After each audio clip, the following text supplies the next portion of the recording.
When did you first get into playing music, and what led you towards making music as the information age, as you describe it? I think I actually started playing music a long time before I got really focused in music. So let's say when I got focused in music was about 1979, and I was working in Kennings in Bakewell in Derbyshire on petrol pumps back in the days when people actually put petrol into cars and diesel. Back in the days when people could afford petrol and diesel in their cars. And how old would I be? It'd be about 20. And I think in 1978 I'd seen The Clash with Suicide playing support, and I thought Suicide were absolutely amazing what they were doing, working with the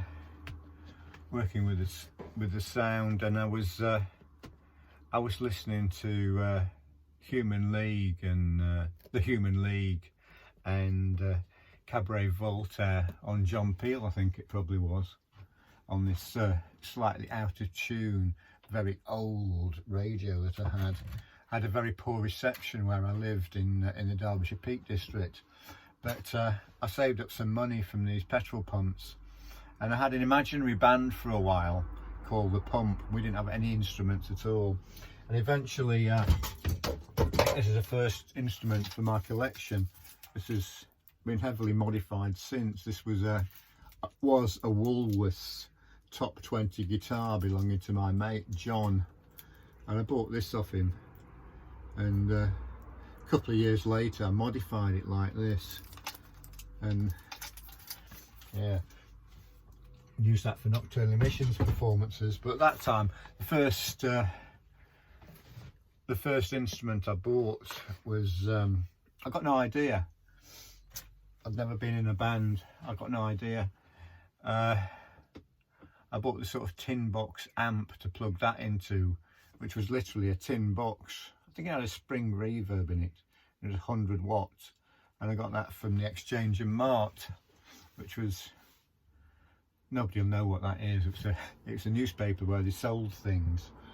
And then I went to Carlsborough, this music shop in Sheffield, and with my mate Ian, and I wanted to buy a synth, and there were two which were sort of within my price range, which was about 100 quid, 150 quid, and I don't know exactly, it might have been less than that, but that's what I managed to save up from this job on the filling stations.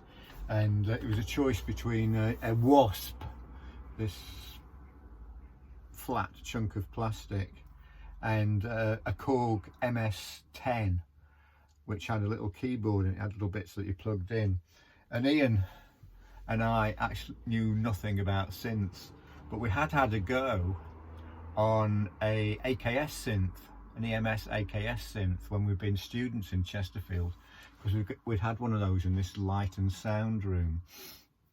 And in fact, I got into playing music from tape collage. I was doing tape collage more than I was doing music,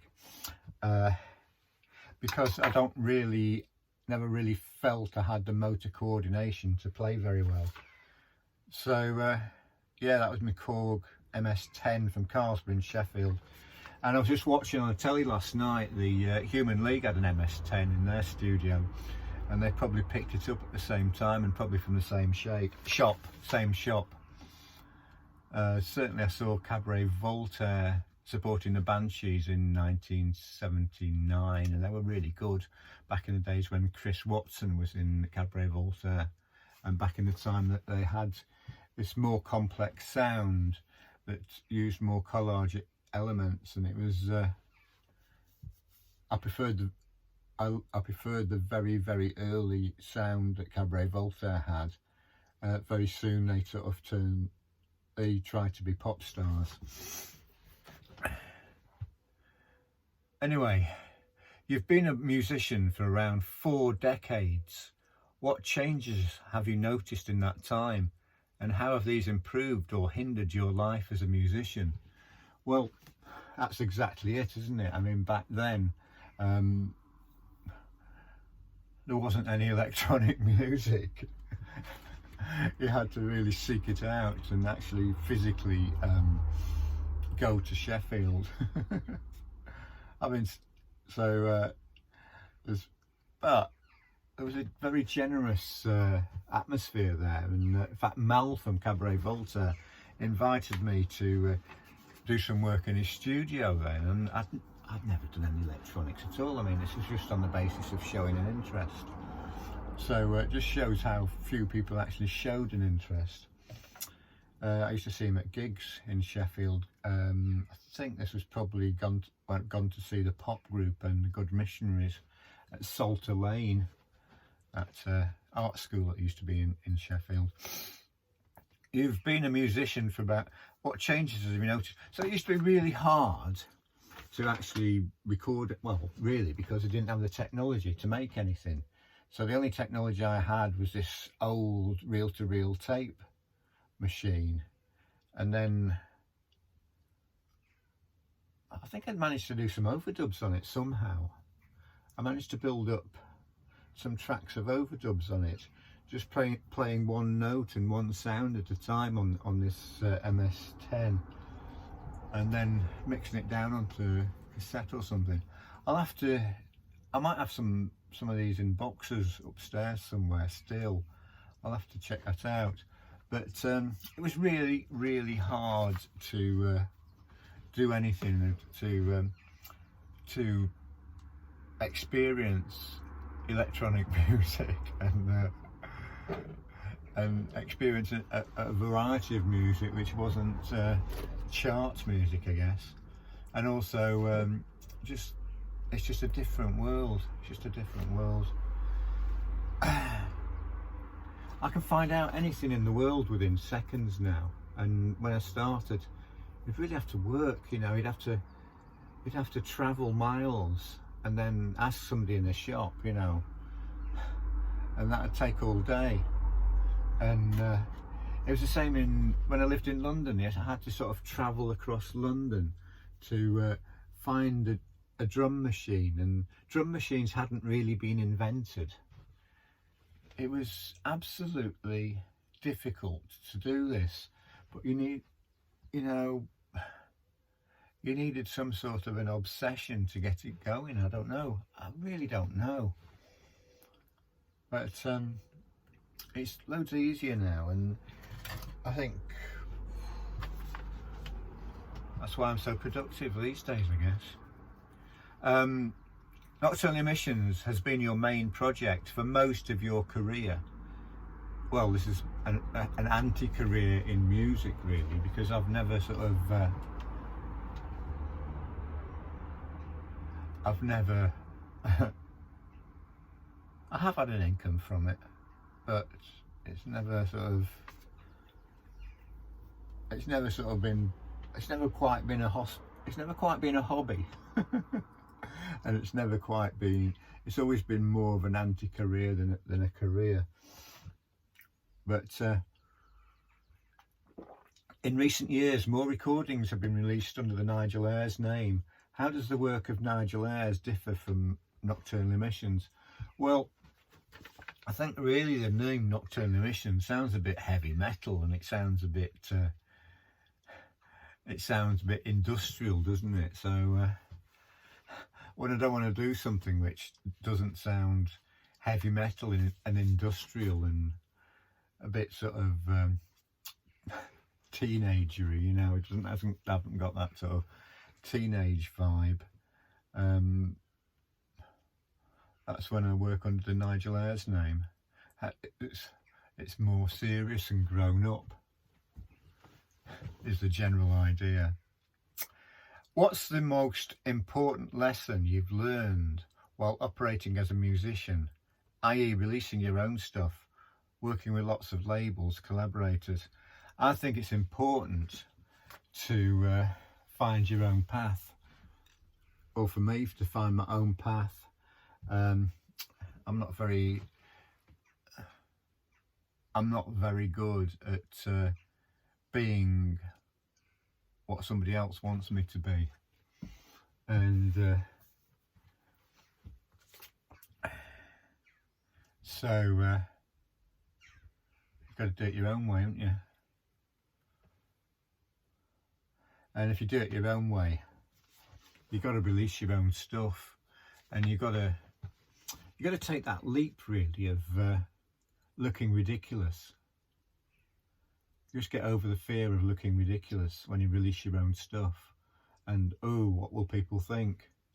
As mostly they'll ignore it anyway, and you'll think, oh, I've put so much effort into this, and people are just ignoring it.